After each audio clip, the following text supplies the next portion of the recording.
3 أقسام من الذاكرة. إيه بقى اللي هيخليني أحول ذاكرة قصيرة المدى جدا إلى ذاكرة طويلة المدى وعمرها ما تتنسي؟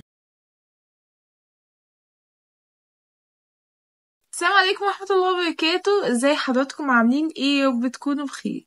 بجد حرفيا وحشتوني جدا، وان شاء الله باذن الله الفيديو بتاعنا النهارده مختلف جدا عن بقية الفيديوهات، الا وهو ازاي نذاكر في الثانوية العامة. طريقة المذاكرة اللي ان شاء الله باذن الله تخليك في القمة، فتابع معايا الفيديو. بإذن الله نتكلم عن حاجتين: حاجات تزود إنتاجيتك للمذاكرة، وتاني حاجة طرق للمذاكرة، وهي أفضل طرق للمذاكرة. أول حاجة كده قبل ما نبدأ نصلي على النبي عليه أفضل الصلاة والسلام. ايه بقى الحاجة اللي تزود إنتاجيتي في المذاكرة أو في الدراسة بشكل عام؟ وهي الرياضة. الرياضة مهمة جدا لأنها بتربط ما بين التركيز والفهم، فبتخليك تركز أكتر في الوقت الثانوي أو وقت الدراسة بشكل عام. يعني الرياضة بقى بتفرز أنزيم في الجسم بتخليك تركز أكتر، وكمان يكون ذاكرتك قوية. كمان بتزود تحصيلك للمواد، وكمان بتخليك مش تمل وانت بتذاكر. الرياضة فيها ميزة حلوة قوي، إنها بتعمل بالانس لهرمونات الجسم أو توازن لهرمونات الجسم، بتخلي فيه توازن، وكمان فيه ارتياح نفسي أحسن ما تكون مضغوط نفسيا. الرياضة بتنظم الدورة الدموية في الجسم، فالرياضة مهمة جدا وبتعمل حاجات كتيرة انت مش تتخيلها. كما ذكرنا الرياضة هنذكر أهم حاجة: النوم. لما انت تنام الساعة 10 أو الساعة 11 وتصحى بدري أو مبكرا، ده بيظبط الدورة الدموية وبيظبط الهرمونات زي برضو الرياضة. بقى تنام بدري وتصحى بدري، فده بيجدد خلايا المخ وبيظبط هرمون الميلاتونين. انت بقى تصحى بدري، فده بيخليك نشيط، وكمان بيخليك تنجز حاجات كتيرة عن فترة بالليل. كمان الحاجة اللي تأثر على نفسيتك بشكل كبير جدا وهو المكان اللي حواليك. المكان اللي حواليك لو مش نضيف ومترتب هيأثر على نفسيتك بشكل سلبي. وكمان أهم حاجة الفروض اللي عليك، اللي هي الصلوات اللي عليك، لازم بانتظام كده تصلي، وده بيأثر على نفسيتك بشكل إيجابي. وكمان لما تنظف المكان اللي حواليك فده بيأثر عليك برضه بشكل إيجابي. أهم حاجة في ده كله تعمل قائمة مهام، والحاجة اللي انت خلصتها تشطب عليها أو تعمل عليها علامة صح، وبالشكل ده هتنجز بشكل إيجابي في اليوم بتاعك. وكمان ما تنامش قبل ما تخلص المهام اللي عليك كلها. انت بقى مش خلصت قائمة المهام دي، عاقب نفسك. لازم تعاقب نفسك وتقول لنفسك، بس مش عقاب شديد، عقاب كده بسيط كده، وتقول لنفسك انا مش هعمل كده تاني. لازم اعتمد الجدول ده او التو دو ليست ده، واللي انا اكمل كل العادات واعمل عليها علامة صح، او اللي هو اخلصها كلها. ما نذاكر اول باول واعمل مهام اول باول اللي عليك وكده. وكمان النصايح دي بجد هتفيدك حرفيا، وانا كنت بستعملها وقت المذاكرة. وبرضه بستعملها في الجامعة، اغلبيتها بستعملها في الجامعة وبتفرق معايا جدا.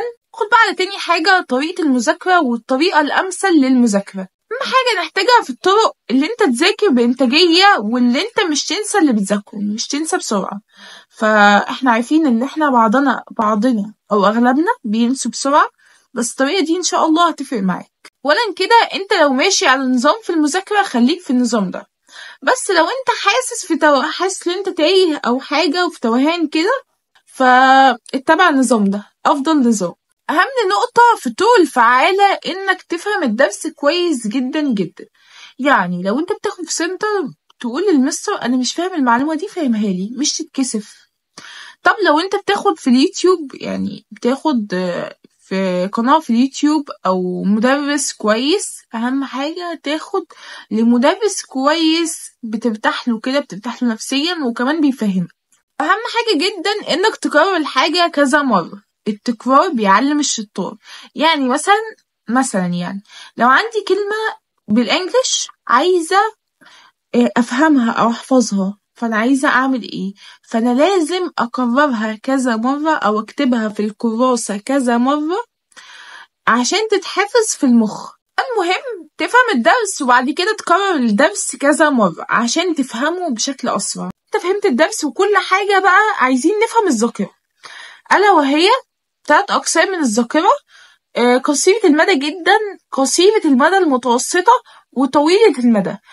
قصيرة المدى جدا بتقعد بالساعة أو النص ساعة وبعد كده تنساها، قصيرة المدى المتوسطة بتقعد بالأيام، طويلة المدى بتقعد بالأشهر وممكن مش تنساها أبدا.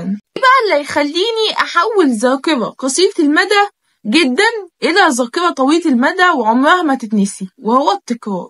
زي ما قلت لك التكرار بيعلم الشطار، فأهم حاجة تكرر المعلومة كذا مرة عشان تترسخ في أدمغتنا. كمان لما تكرر الحاجة كذا مرة فانت بتدي للمخ اوردر ان هو يحطه في دماغك، هو يرسخه في دماغك او يحفظه في دماغك. افتكر ان ربنا بيحب جدا الناس اللي بتسعى وبيحب جدا الناس المتعلمة. وكمان افتكر الحديث الشريف لقول رسول الله صلى الله عليه وسلم: إذا عمل أحدكم عملا أن يتقنه. لك رسول الله صلى الله عليه وسلم. وخليك فاكر انك بتسعى ورا حلمك ومش تيأس ابدا، عمرك ما تيأس، لانك لو يأست او فقدت الشغف او كسلت مش هتعرف تحقق حلمك نهائي ابدا. اتكلمنا كتير عن التكرار، بس ايه بقى الطرق الفعالة للتكرار؟ ألا وهي الكتابة. اتعملت دراسات كتيرة حوالين الكتابة وميزتها كانت رهيبة جدا. ميزة التكرار انه بيثبت في المخ، لانك انت بتكتب الحاجات بايدك، فلما انت بتكتب الحاجات بايدك عمرك ما تنساها ابدا، وكمان بتكررها فعمرك ما تنساها ابدا. ايه الحاجة بقى اللي تخلي تركيزك اعلى بمراحل مع الكتابة والتكرار؟ الالوان. لما انت تستخدم الوان هايلايتر وتستخدمها كده على الكتابة فده بيخليك تركيزك اعلى مما لا تتوقع. فلما انت تقرأ كتاب وتعلمه بألوان فده بيشد تركيزك جدا وبيخلي تركيزك عالي جدا وبيشد انتباهك فبيخليك مركز جدا. فهديكم مثال. الكتاب بتاعي اهو، الأب الغني والأب الفقير.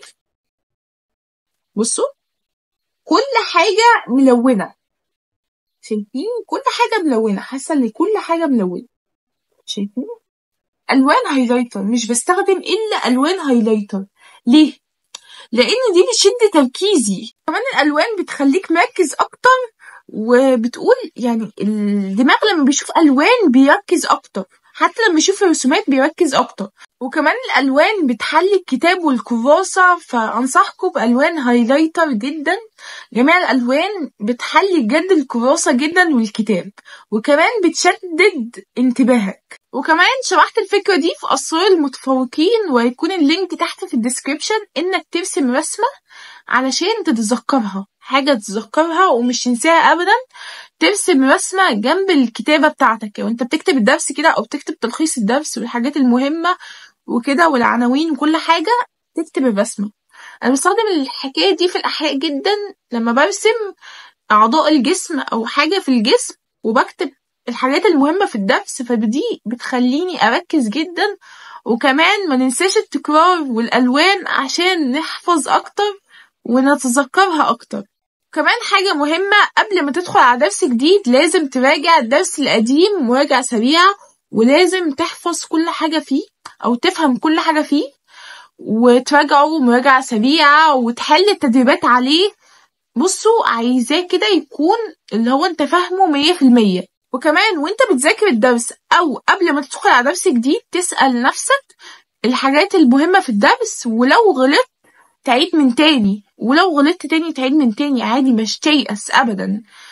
واحنا بنتعلم، احنا حتى لما نكبر لازم نتعلم، لازم الانسان يتعلم. في حلين مهمين جدا للأسئلة المهمة، انك تكتب الحاجات كلها في الكراسة. عندك كراسة اهي، تكتب الأسئلة المهمة في الكراسة وتعمل الرسومات بتاعتك الحلوة وتعملها بألوان كده عشان تفهمها أكتر وتركز يعني وتشد انتباهك. فممكن تكتبها في كراسة، وممكن تعمل علامة صح في نفس الكتاب، علامة صح أو مهم على السؤال المهم، السؤال اللي انت عاوز تتذكره أو السؤال المهم. الحل اللي أنا أعتمده اللي انت تكتب الأفكار في الكراسة، ده حل كويس جدا وانا شخصيا كنت بعمله. كمان اهم حاجة ما تنساش تحل تدريبات كتيرة عشان يثبت بقى الدرس ده، يثبت اللي انت اول حاجة تكرر المعلومة، تكرر الدرس وبعد كده تفهمه. اول حاجة تقرأه قراءة سريعة وتكرره وبعد كده تفهمه، وبعد كده ممكن تكتبه عشان تكرره، ممكن تكتبه في كراسة او تقرأه كده قراءة سريعة.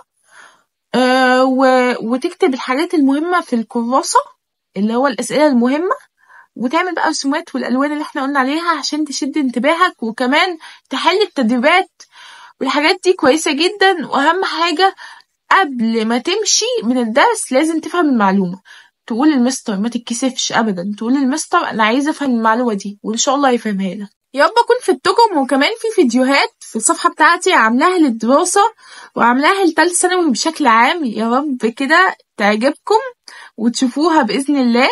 وننهي الحلقة أو ننهي الفيديو بالآية دي: بسم الله الرحمن الرحيم، وقل اعملوا فسيرى الله عملكم ورسوله والمؤمنون. أهم حاجة في الفيديو ذاكر واعمل اللي عليك وسيب على الله، واشوفكم في فيديو جديد بإذن الله، والسلام عليكم ورحمة الله وبركاته.